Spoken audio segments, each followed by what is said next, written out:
खानसूर थे, जो शेरशाह सूरी के वंशज थे और मुगलों के खिलाफ अपनी एंसेस्ट्रल एनमिटी के कारण मेवाड़ की सेना के साथ थे। महाराणा प्रताप ने मुगल सेना की तादाद ज्यादा होने की वजह से उसको हल्दी घाटी के दर्रे में घेरने का प्लान बनाया। अपनी पीली रंग की मिट्टी के कारण इस घाटी का नाम हल्दी घाटी पड़ा, जिसके बीच से निकलने का रास्ता इतना नैरो था कि एक साथ ज्यादा सैनिक इसमें से नहीं निकल सकते थे। 18 जून 1576 की सुबह सूरज उगने से पहले ही दोनों शिविरों में हलचल शुरू हो जाती है। महाराणा प्रताप अपनी 3000 की कैवलरी को दो हिस्सों में बांटते हैं। एक छोटा हिस्सा हकीम खान सूर की लीडरशिप में था, जिसमें रामदास राठौर, कृष्णदास चुंडावत और रावत नेतसी जैसे वॉरियर्स शामिल थे। सेना का मुख्य हिस्सा खुद राणा प्रताप की लीडरशिप में था। इस टुकड़ी में राजा रामशाह तोमर और झालामाण सिंह थे।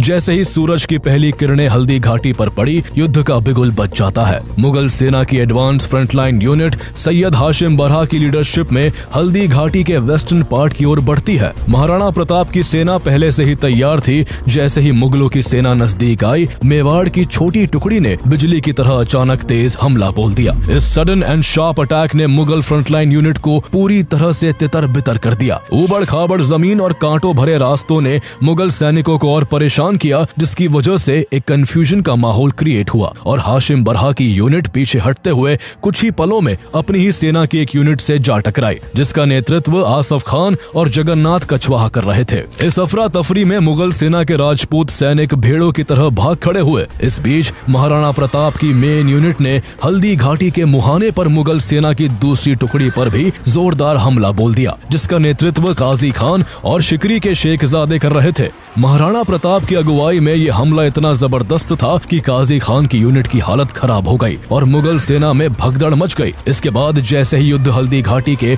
ऊपरी हिस्से से निकलकर खमनोर के खुले मैदानों में पहुंचा, दोनों सेनाओं को मूव करने की जगह मिल गई और